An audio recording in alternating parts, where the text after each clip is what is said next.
This is a CRKT IGNITOR. It's got a thumb stud lock release. See if I can get it to, there you go.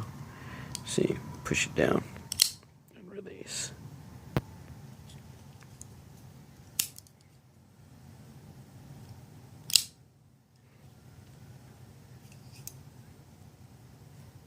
I don't know how you say that.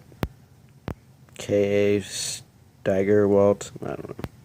It's got these nasty serrations on it, though. I love those serrations. I like those serrations. Those are my favorite serrations right there.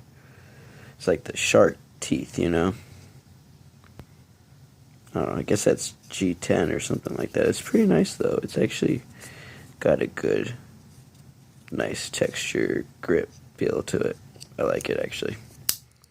I really like those serrations. I just think it looks nasty. It is assisted, I suppose. Overall, just a fun little knife, though.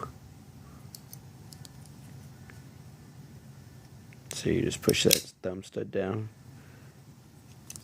That's it.